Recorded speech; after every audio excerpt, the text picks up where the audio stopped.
The Adventures of Sherlock Holmes by Sir Arthur Conan Doyle. Adventure 10, The Adventure of the Noble Bachelor. The Lord St. Simon marriage and its curious termination have long ceased to be a subject of interest in those exalted circles in which the unfortunate bridegroom moves, and their more piquant details have drawn the gossips away from this 4-year-old drama. As I have reason to believe, however, that the full facts have never been revealed to the general public, and as my friend Sherlock Holmes had a considerable share in clearing the matter up, I feel that no memoir of him would be complete without some little sketch of this remarkable episode.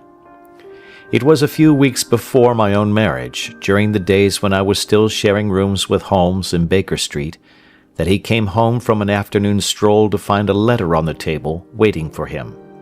I had remained indoors all day, for the weather had taken a sudden turn to rain, with high autumnal winds, and the Jezebel bullet which I had brought back in one of my limbs as a relic of my Afghan campaign throbbed with dull persistence. With my body in one easy chair and my legs upon another, I had surrounded myself with a cloud of newspapers, until at last, saturated with the news of the day, I tossed them all aside and lay listless, watching the huge crest and monogram upon the envelope upon the table, and wondering lazily who my friend's noble correspondent could be. "Here is a very fashionable epistle," I remarked as he entered. "Your morning letters, if I remember right, were from a fishmonger and a tide-waiter." "Yes, my correspondence has certainly the charm of variety," he answered, smiling, "and the humbler are usually the more interesting. This looks like one of those unwelcome social summonses which call upon a man either to be bored or to lie." He broke the seal and glanced over the contents. "Oh, come, it may prove to be something of interest after all." "Not social, then?" "No, distinctly professional." "And from a noble client?" "One of the highest in England." "My dear fellow, I congratulate you." "I assure you, Watson, without affectation, that the status of my client is a matter of less moment to me than the interest of his case. It is just possible, however, that also may not be wanting in this new investigation. You have been reading the papers diligently of late, have you not?" "It looks like it," said I ruefully, pointing to a huge bundle in the corner. "I have had nothing else to do." "It is fortunate, for you will perhaps be able to post me up. I read nothing except the criminal news and the agony column. The latter is always instructive. But if you have followed recent events so closely, you must have read about Lord St. Simon and his wedding?" "Oh, yes, with the deepest interest." "That is well. The letter which I hold in my hand is from Lord St. Simon. I will read it to you, and in return you must turn over these papers and let me have whatever bears upon the matter. This is what he says. My dear Mr. Sherlock Holmes, Lord Backwater tells me that I may place implicit reliance upon your judgment and discretion. I have determined, therefore, to call upon you and to consult you in reference to the very painful event which has occurred in connection with my wedding. Mr. Lestrade, of Scotland Yard, is acting already in the matter, but he assures me that he sees no objection to your cooperation, and that he even thinks that it might be of some assistance. I will call at 4 o'clock in the afternoon, and should you have any other engagement at that time, I hope that you will postpone it, as this matter is of paramount importance. Yours faithfully, St. Simon. It is dated from Grosvenor Mansions, written with a quill pen, and the noble lord has had the misfortune to get a smear of ink upon the outer side of his right little finger," remarked Holmes as he folded up the epistle. "He says 4 o'clock. It is 3 now. He will be here in an hour." "Then I have just time, with your assistance, to get clear upon the subject. Turn over those papers and arrange the extracts in their order of time, while I take a glance as to who our client is." He picked a red-covered volume from a line of books of reference beside the mantelpiece. "Here he is," said he, sitting down and flattening out upon his knee. "Lord Robert Walsingham de Vere St. Simon, second son of the Duke of Balmoral. Arms, azure, 3 caltrops in chief over a fess sable. Born in 1846. He's 41 years of age, which is mature for marriage. Was Under-Secretary for the Colonies in a late administration. The Duke, his father, was at one time Secretary for Foreign Affairs. They inherit Plantagenet blood by direct descent, and Tudor on the distaff side. Ha! Well, there is nothing very instructive in all this. I think that I must turn to you, Watson, for something more solid." "I have very little difficulty in finding what I want," said I, "for the facts are quite recent, and the matter struck me as remarkable. I feared to refer them to you, however, as I knew that you had an inquiry on hand, and that you disliked the intrusion of other matters." "Oh, you mean the little problem of the Grosvenor Square furniture van. That is quite cleared up now, though indeed it was obvious from the first. Pray give me the results of your newspaper selections." "Here is the first notice which I can find. It is in the personal column of the Morning Post, and dates, as you see, some weeks back. A marriage has been arranged, it says, and will, if rumour is correct, very shortly take place between Lord Robert St. Simon, second son of the Duke of Balmoral, and Miss Hattie Doran, the only daughter of Aloysius Doran, Esquire, of San Francisco, California, USA. That is all." "Terse and to the point," remarked Holmes, stretching his long thin legs towards the fire. "There was a paragraph amplifying this in one of the society papers of the same week. Ah, here it is. There will soon be a call for protection in the marriage market, for the present free trade principle appears to tell heavily against our home product. One by one the management of the noble houses of Great Britain is passing into the hands of our fair cousins from across the Atlantic. An important addition has been made during the last week to the list of the prizes which have been borne away by these charming invaders. Lord St. Simon, who has shown himself for over 20 years proof against the little god's arrows, has now definitely announced his approaching marriage with Miss Hattie Doran, the fascinating daughter of a California millionaire. Miss Doran, whose graceful figure and striking face attracted much attention at the Westbury House festivities, is an only child, and is currently reported that her dowry will run to considerably over the 6 figures, with expectancies for the future. As it is an open secret that the Duke of Balmoral has been compelled to sell his pictures within the last few years, and as Lord St. Simon has no property of his own save the small estate of Birchmoor, it is obvious that the Californian heiress is not the only gainer by an alliance which will enable her to make the easy and common transition from a Republican lady to a British peeress. "Anything else?" asked Holmes, yawning. "Oh, yes, plenty. Then there is another note in the Morning Post to say that the marriage would be an absolutely quiet one, that it would be at St. George's, Hanover Square, that only half a dozen intimate friends would be invited, and that the party would return to the furnished house at Lancaster Gate which has been taken by Mr. Aloysius Doran. 2 days later, that is, on Wednesday last, there is a curt announcement that the wedding had taken place, and that the honeymoon would be passed at Lord Backwater's place near Petersfield. Those are all the notices which appeared before the disappearance of the bride." "Before the what?" asked Holmes with a start. "The vanishing of the lady." "When did she vanish, then?" "At the wedding breakfast." "Indeed!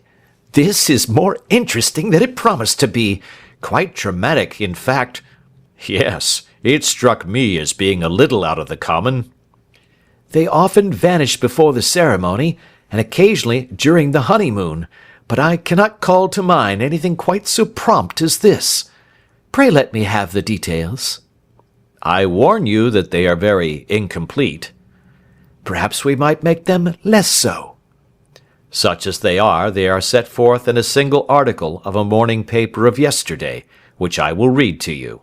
It is headed, "Singular Occurrence at a Fashionable Wedding." The family of Lord Robert St. Simon has been thrown into the greatest consternation by the strange and painful episodes which have taken place in connection with his wedding. The ceremony, as shortly announced in the papers of yesterday, occurred on the previous morning, but it is only now that it has been possible to confirm the strange rumors which have been so persistently floating about. In spite of the attempts of the friends to hush the matter up, so much public attention has now been drawn to it that no good purpose can be served by affecting to disregard what is a common subject for conversation. The ceremony, which was performed at St. George's, Hanover Square, was a very quiet one, no one being present save the father of the bride, Mr. Aloysius Doran, the Duchess of Balmoral, Lord Backwater, Lord Eustace and Lady Clara St. Simon, the younger brother and sister of the bridegroom, and Lady Alicia Whittington. The whole party proceeded afterwards to the house of Mr. Aloysius Doran at Lancaster Gate, where breakfast had been prepared. It appears that some little trouble was caused by a woman, whose name has not been ascertained, who endeavoured to force her way into the house after the bridal party, alleging that she had some claim upon Lord St. Simon. It was only after a painful and prolonged scene that she was ejected by the butler and the footman. The bride, who had fortunately entered the house before this unpleasant interruption, had sat down to breakfast with the rest, when she complained of a sudden indisposition and retired to her room. Her prolonged absence having caused some comment, her father followed her, but learned from her maid that she had only come up to her chamber for an instant, caught up an ulster and bonnet, and hurried down to the passage. One of the footmen declared that he had seen a lady leave the house thus apparelled, but had refused to credit that it was his mistress, believing her to be with the company.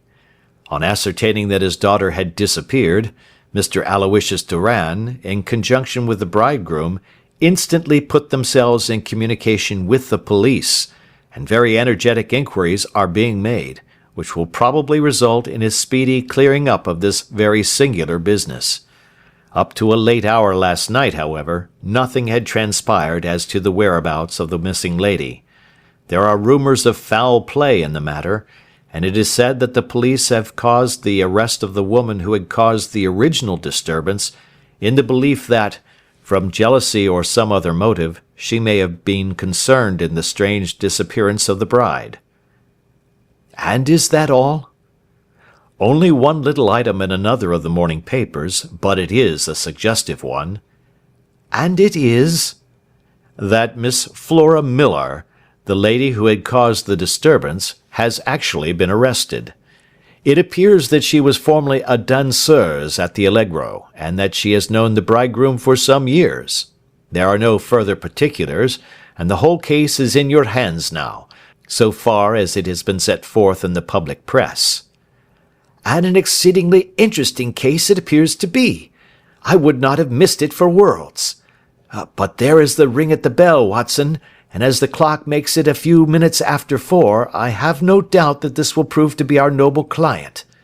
Do not dream of going, Watson, for I very much prefer having a witness, if only as a check to my own memory. Lord Robert St. Simon, announced our page-boy, throwing open the door. A gentleman entered, with a pleasant, cultured face, high-nosed and pale, with something perhaps of petulance about the mouth, and with the steady, well-opened eye of a man whose pleasant lot it had ever been to command and to be obeyed. His manner was brisk, and yet his general appearance gave an undue impression of age, for he had a slight forward stoop and a little bend of the knees as he walked.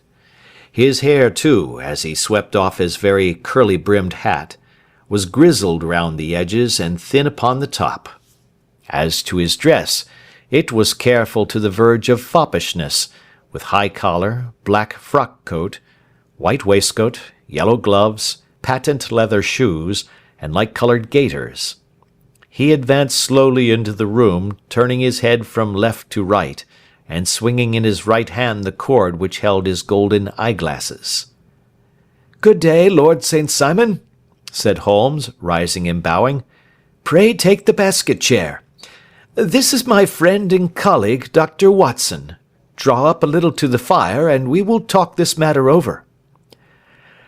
"A most painful matter to me, as you might most readily imagine, Mr. Holmes. I have been cut to the quick. I understand that you have already managed several delicate cases of this sort, sir, though I presume that they were hardly from the same class of society." "No, I am descending." "I beg pardon?" "My last client of the sort was a king." "Oh, really? I had no idea. And which king?" "The king of Scandinavia." "What? Had he lost his wife?"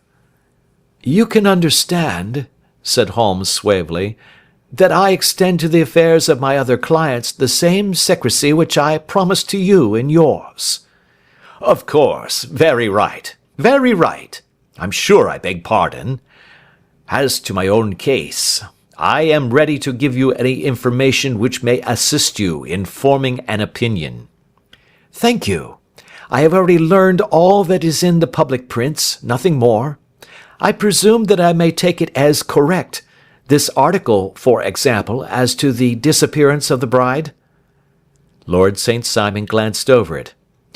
"Yes, it is correct, as far as it goes." "But it needs a great deal of supplementing before anyone could offer an opinion. I think that I may arrive at my facts most directly by questioning you." "Pray do so." "When did you first meet Miss Hattie Doran?"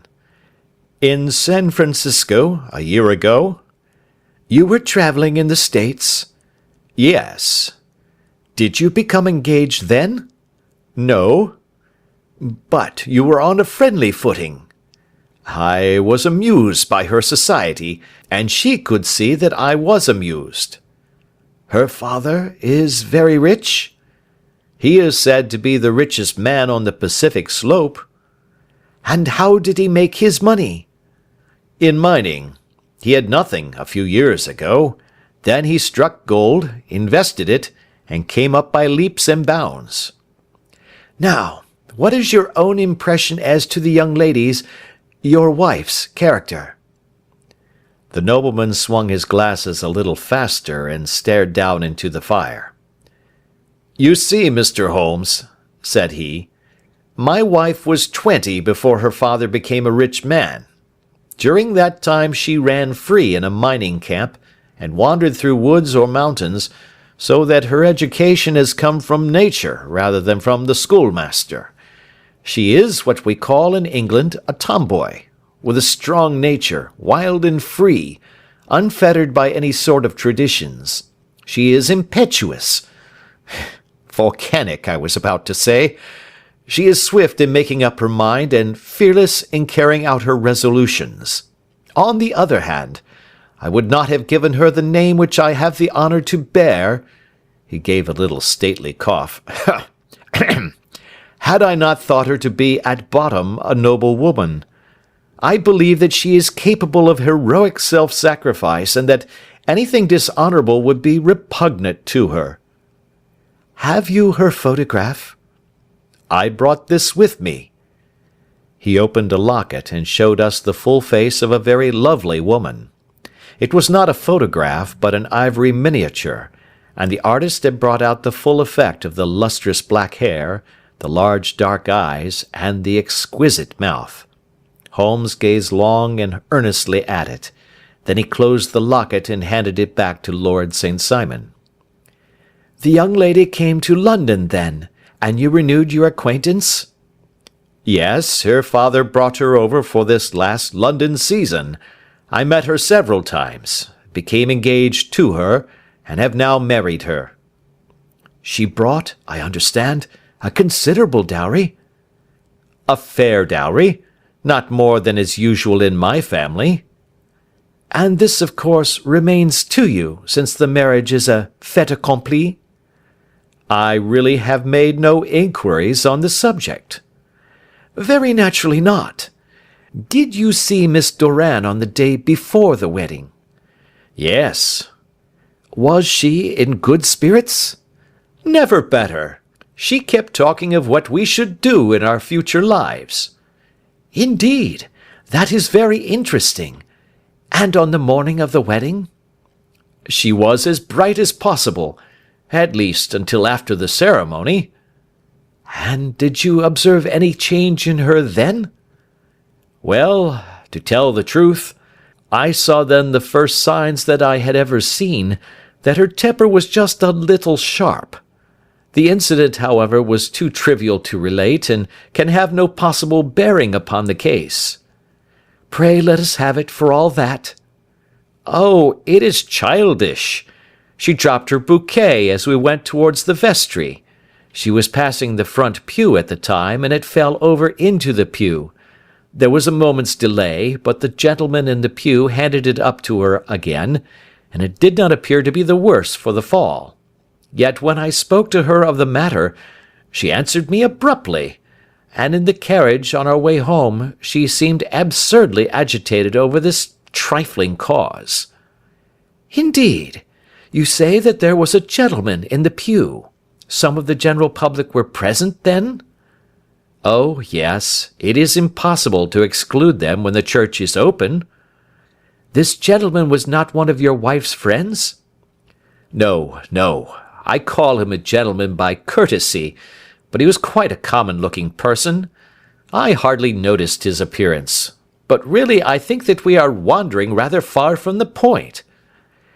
Lady St. Simon, then, returned from the wedding in a less cheerful frame of mind than she had gone to it. What did she do on re-entering her father's house? I saw her in conversation with her maid. And who is her maid? Alice is her name. She is an American and came from California with her. A confidential servant? A little too much so. It seemed to me that her mistress allowed her to take great liberties. Still, of course, in America they look upon these things in a different way. How long did she speak to this Alice? Oh, a few minutes. I had something else to think of. You did not overhear what they said? Lady St. Simon said something about jumping a claim. She was accustomed to use slang of the kind. I have no idea what she meant. American slang is very expressive sometimes. And what did your wife do when she finished speaking to her maid? She walked into the breakfast room. On your arm? No, alone. She was very independent in little matters like that. Then, after we had sat down for 10 minutes or so, she rose hurriedly, muttered some words of apology, and left the room. She never came back. But this maid, Alice, as I understand, deposes that she went to her room, covered her bride's dress with a long ulster, put on a bonnet, and went out. Quite so. And she was afterwards seen walking into Hyde Park in company with Flora Millar, a woman who is now in custody, and who had already made a disturbance at Mr. Durand's house that morning. Ah, yes. I should like a few particulars as to this young lady, and your relations to her. Lord St. Simon shrugged his shoulders and raised his eyebrows. We have been on a friendly footing for some years. I may say on a very friendly footing. She used to be at the Allegro. I have not treated her ungenerously, and she had no just cause of complaint against me, but you know what women are, Mr. Holmes. Flora was a dear little thing, but exceedingly hot-headed and devotedly attached to me. She wrote me dreadful letters when she heard that I was about to be married, and to tell the truth, the reason why I had the marriage celebrated so quietly was that I feared lest there might be a scandal in the church. She came to Mr. Durand's door just after we returned, and she endeavoured to push her way in, uttering very abusive expressions towards my wife, and even threatening her, but I had foreseen the possibility of something of the sort, and I had 2 police fellows there in private clothes who soon pushed her out again. She was quiet when she saw that there was no good in making a row." "Did your wife hear all this?" "No, thank goodness, she did not." "And she was seen walking with this very woman afterwards?" "Yes, that is what Mr. Lestrade of Scotland Yard looks upon as so serious. It is thought that Flora decoyed my wife out and laid some terrible trap for her." "Well, it is a possible supposition." "You think so, too?" "I did not say a probable one. But you did not yourself look upon this as likely?" "I do not think Flora would hurt a fly." "Still, jealousy is a strange transformer of characters. Pray, what is your own theory as to what took place?" "Well, really, I came to seek a theory, not to propound one. I have given you all the facts. Since you ask me, however, I may say that it has occurred to me as possible that the excitement of this affair, the consciousness that she had made so immense a social stride, had the effect of causing some little nervous disturbance in my wife." "In short, that she had become suddenly deranged?" "Well, really, when I consider that she has turned her back, I will not say upon me, but upon so much that many have aspired to without success, I can hardly explain it in any other fashion." "Well, certainly that is also a conceivable hypothesis," said Holmes, smiling. "And now, Lord St. Simon, I think that I have nearly all my data. May I ask whether you were seated at the breakfast table so that you could see out of the window?" "We could see the other side of the road and the park." "Quite so. Then I do not think that I need to detain you longer. I shall communicate with you." "Should you be fortunate enough to solve this problem," said our client, rising. "I have solved it." "Eh? What was that?" "I say that I have solved it." "Where, then, is my wife?" "That is a detail which I shall speedily supply." Lord St. Simon shook his head. "I am afraid that it will take wiser heads than yours or mine," he remarked, and bowing in a stately, old-fashioned manner, he departed. "It is very good of Lord St. Simon to honour my head by putting it on a level with his own," said Sherlock Holmes, laughing. "I think that I shall have a whisky and soda and a cigar after all this cross-questioning. I had formed my conclusions as to the case before our client came into the room." "My dear Holmes!" "I have notes of several similar cases, though none, as I remarked before, which were quite as prompt. My whole examination served to turn my conjecture into a certainty. Circumstantial evidence is occasionally very convincing, as when you find a trout in the milk, to quote Thoreau's example." "But I have heard all that you have heard." "Without, however, the knowledge of pre-existing cases which serves me so well.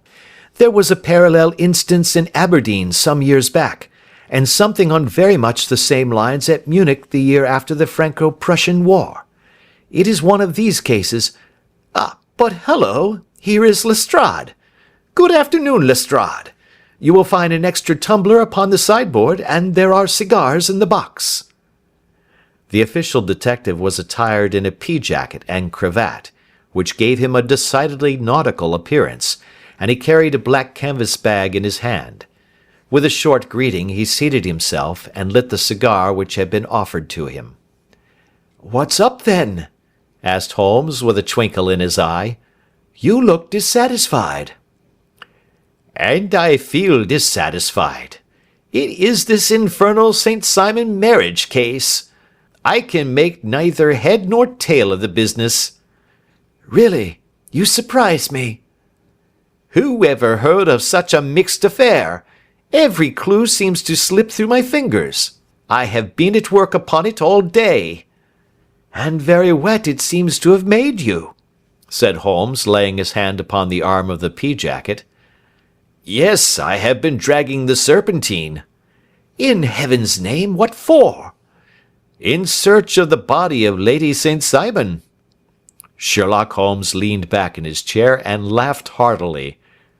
"Have you dragged the basin of Trafalgar Square fountain?" he asked. "Why? What do you mean?" "Because you have just as good a chance of finding this lady in the one as in the other." Lestrade shot an angry glance at my companion. "I suppose you know all about it," he snarled. "Well, I have only just heard the facts, but my mind is made up." "Oh, indeed. Then you think that the Serpentine plays no part in the matter?" "I think it very unlikely." "Then perhaps you will kindly explain how it is that we found this in it?" He opened his bag as he spoke, and tumbled onto the floor a wedding dress of watered silk, a pair of white satin shoes, and a bride's wreath and veil, all discolored and soaked in water. "There," said he, putting a new wedding ring upon the top of the pile. "There is a little nut for you to crack, Master Holmes." "Oh, indeed," said my friend, blowing blue rings into the air. "You dragged them from the Serpentine?" "No, they were found floating near the margin by a park keeper. They had been identified as her clothes, and it seemed to me that if the clothes were there, the body would not be far off." "By the same brilliant reasoning, every man's body is to be found in the neighbourhood of his wardrobe. And, pray, what did you hope to arrive at through this?" "At some evidence implicating Flora Millar in the disappearance." "I'm afraid that you will find it difficult." "Are you indeed now?" cried Lestrade with some bitterness. "I am afraid, Holmes, that you are not very practical with your deductions and your inferences. You have made 2 blunders in as many minutes. This dress does implicate Miss Flora Millar." "And how?" "In the dress is a pocket. In the pocket is a card case. In the card case is a note. And here is the very note." He slapped it down upon the table in front of him. "Listen to this. 'You will see me when all is ready. Come at once. F.H.M.' Now, my theory all along has been that Lady St. Simon was decoyed away by Flora Millar, and that she, with confederates no doubt, was responsible for her disappearance. Here, signed with her initials, is the very note which was no doubt quietly slipped into her hand at the door, and which lured her within their reach." "Very good, Lestrade," said Holmes, laughing. "You really are very fine indeed. Let me see it." He took up the paper in a listless way, but his attention instantly became riveted, and he gave a little cry of satisfaction. "This is indeed important," said he. "Ha! You find it so?" "Extremely so. I congratulate you warmly." Lestrade rose in his triumph and bent his head to look. "Why," he shrieked, "you're looking at the wrong side." "On the contrary, this is the right side." "The right side? You're mad. Here is the note written in pencil over here." "And over here is what appears to be the fragment of a hotel bill, which interests me deeply." "There's nothing in it. I looked at it before," said Lestrade. "October 4th, rooms 8 shillings, breakfast 2 shillings 6 pence, cocktail 1 shilling, lunch 2 shillings 6 pence, glass sherry 8 pence. I see nothing in that." "Very likely not. It is most important all the same. As to the note, it is important also, or at least the initials are, so I congratulate you again." "I've wasted time enough," said Lestrade, rising. "I believe in hard work and not in sitting by the fire spinning fine theories. Good day, Mr. Holmes, and we shall see which gets to the bottom of the matter first." He gathered up the garments, thrust them into the bag, and made for the door. "Just one hint to you, Lestrade," drawled Holmes before his rival vanished. "I will tell you the true solution of the matter. Lady St. Simon is a myth. There is not, and there never has been, any such person." Lestrade looked sadly at my companion. Then he turned to me, tapped his forehead 3 times, shook his head solemnly, and hurried away. He had hardly shut the door behind him when Holmes rose to put on his overcoat. "There is something in what the fellow says about outdoor work," he remarked. "So I think, Watson, that I must leave you to your papers for a little." It was after 5 o'clock when Sherlock Holmes left me, but I had no time to be lonely, for within an hour there arrived a confectioner's man with a very large flat box. This he unpacked with the help of a youth whom he had brought with him, and presently, to my very great astonishment, a quite epicurean little cold supper began to be laid out upon our humble lodging-house mahogany. There were a couple of brace of cold woodcock, a pheasant, a pâté de foie gras pie with a group of ancient and cobwebby bottles. Having laid out all these luxuries, my 2 visitors vanished away, like the genii of the Arabian Nights, with no explanation save that the things had been paid for, and were ordered to this address. Just before 9 o'clock, Sherlock Holmes stepped briskly into the room. His features were gravely set, but there was a light in his eye which made me think that he had not been disappointed in his conclusions. "They have laid the supper, then," he said, rubbing his hands. "You seem to expect company. They have laid for 5. "Yes, I fancy we may have some company dropping in," said he. "I am surprised that Lord St. Simon has not already arrived. Ha! I fancy that I hear his step now upon the stairs." It was indeed our visitor of the afternoon who came bustling in, dangling his glasses more vigorously than ever, and with a very perturbed expression upon his aristocratic features. "My messenger reached you, then?" asked Holmes. "Yes, and I confess that the contents startled me beyond measure. Have you good authority for what you say?" "The best possible." Lord St. Simon sank into a chair, and passed his hand over his forehead. "What will the Duke say," he murmured, "when he hears that one of the family has been subjected to such humiliation?" "It is the purest accident. I cannot allow that there is any humiliation." "Ah, you look on these things from another standpoint." "I fail to see that anyone is to blame. I can hardly see how the lady could have acted otherwise, though her abrupt method of doing it was undoubtedly to be regretted. Having no mother, she had no one to advise her at such a crisis." "It was a slight, sir, a public slight," said Lord St. Simon, tapping his fingers upon the table. "You must make allowance for this poor girl, placed in so unprecedented a position." "I will make no allowance. I am very angry indeed, and I have been shamefully used."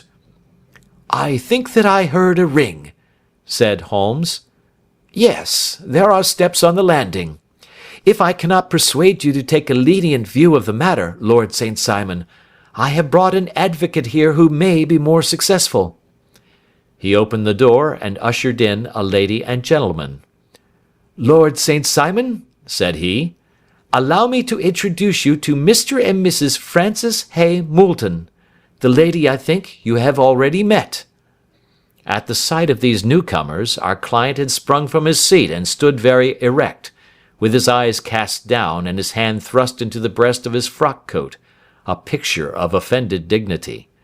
The lady had taken a quick step forward and had held out her hand to him, but he still refused to raise his eyes.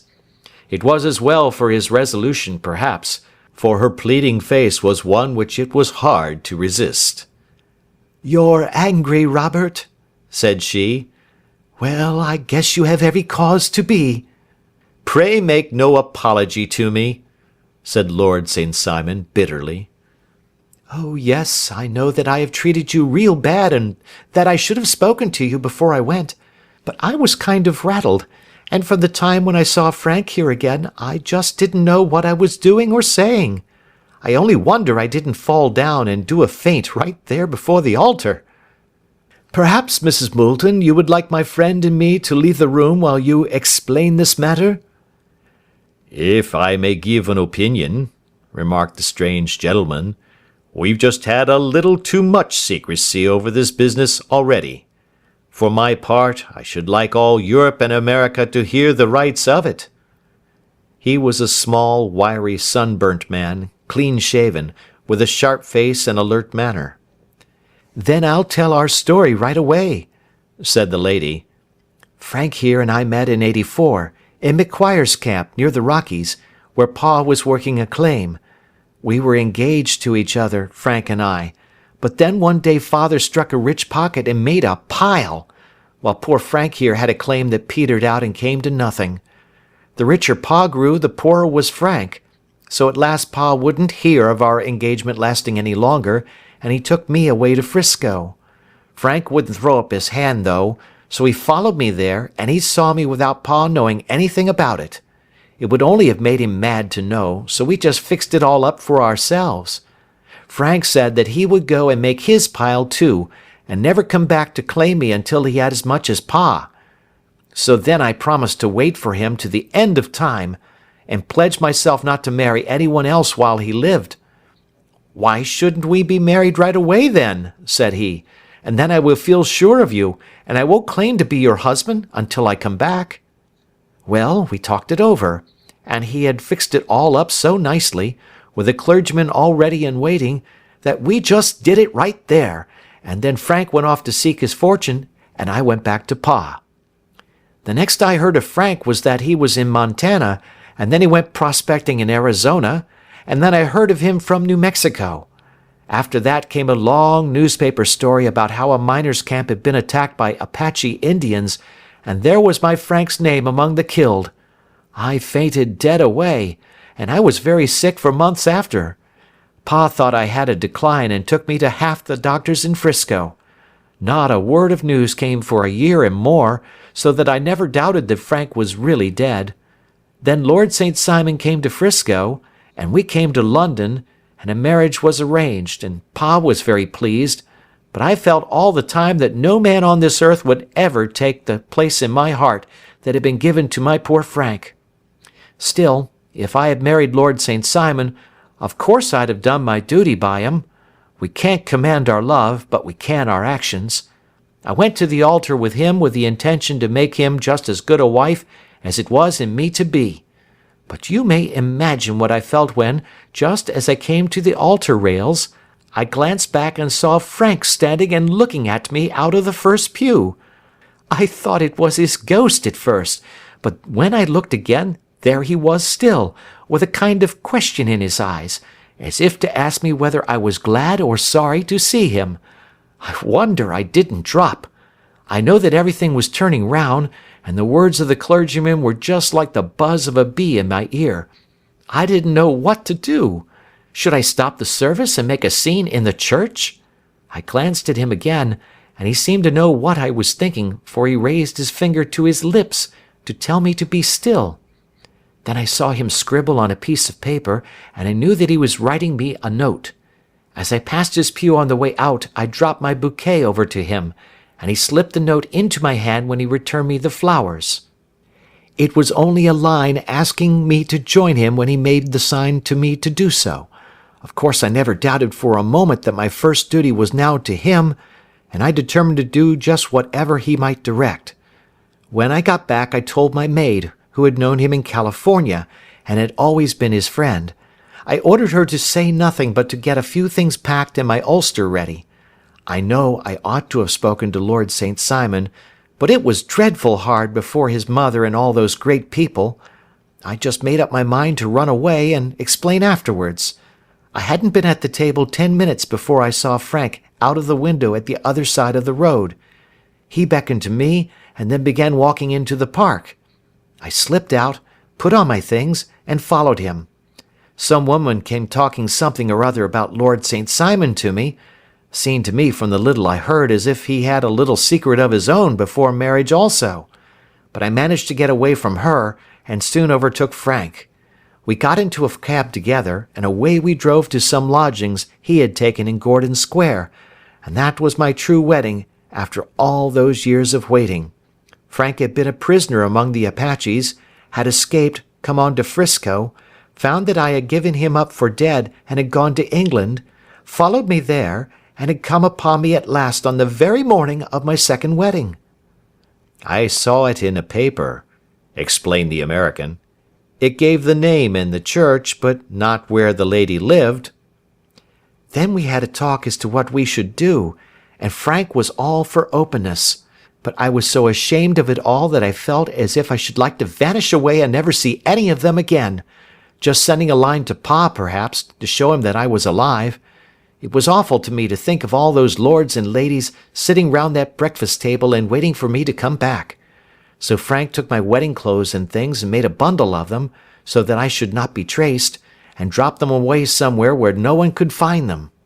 It is likely that we should have gone on to Paris tomorrow, only that this good gentleman, Mr. Holmes, came round to us this evening, though how he found us is more than I can think, and he showed us very clearly and kindly that I was wrong and that Frank was right, and that we should be putting ourselves in the wrong if we were so secret.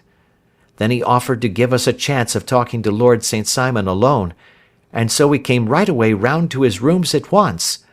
Now, Robert, you have heard it all, and I am very sorry if I have given you pain, and I hope that you do not think very meanly of me." Lord St. Simon had by no means relaxed his rigid attitude, but had listened with a frowning brow and a compressed lip to this long narrative.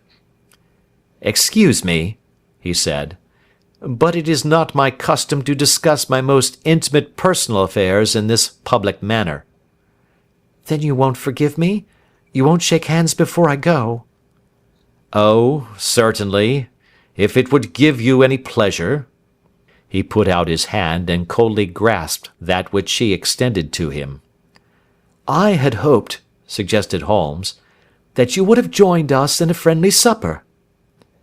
"I think that there you ask a little too much," responded his lordship. "I may be forced to acquiesce in these recent developments, but I can hardly be expected to make merry over them. I think that with your permission I will now wish you all a very good night." He included us all in a sweeping bow, and stalked out of the room. "Then I trust that you at least will honour me with your company," said Sherlock Holmes. "It is always a joy to meet an American, Mr. Moulton, for I am one of those who believe that the folly of a monarch and the blundering of a minister in far gone years will not prevent our children from being some day citizens of the same world-wide country, under a flag which shall be a quartering of the Union Jack with the stars and stripes." "The case has been an interesting one," remarked Holmes when our visitors had left us, "because it serves to show very clearly how simple the explanation may be of an affair which at first sight seems to be almost inexplicable. Nothing could be more natural than the sequence of events as narrated by this lady, and nothing stranger than the result when viewed, for instance, by Mr. Lestrade of Scotland Yard." "You were not yourself at fault at all, then?" "From the first, two facts were very obvious to me. The one, that the lady had been quite willing to undergo the wedding ceremony. The other, that she had repented of it within a few minutes of returning home. Obviously something had occurred during the morning, then, to cause her to change her mind. What could that something be? She could not have spoken to anyone when she was out, for she had been in the company of the bridegroom. Had she seen someone then? If she had, it must be someone from America, because she had spent so short a time in this country that she could hardly have allowed anyone to acquire so deep an influence over her that the mere sight of him would induce her to change her plans so completely. You see, we have already arrived, by a process of exclusion, at the idea that she might have seen an American. Then who could this American be, and why should he possess so much influence over her? It might be a lover. It might be a husband. Her young womanhood had, I knew, been spent in rough scenes and under strange conditions. So far I had got before I ever heard Lord St. Simon's narrative. When he told us of a man in a pew, of the change in the bride's manner, of so transparent a device for obtaining a note as the dropping of a bouquet, of her resort to her confidential maid, and of her very significant allusion to claim jumping, which in miners' parlance means taking possession of that which another person has a prior claim to, the whole situation became absolutely clear. She had gone off with a man, and the man was either a lover or a previous husband, the chances being in favor of the latter. And how in the world did you find them? It might have been difficult, but friend Lestrade held information in his hands the value of which he did not himself know. The initials were, of course, of the highest importance, but more valuable still was it to know that within a week he had settled his bill at one of the most select London hotels.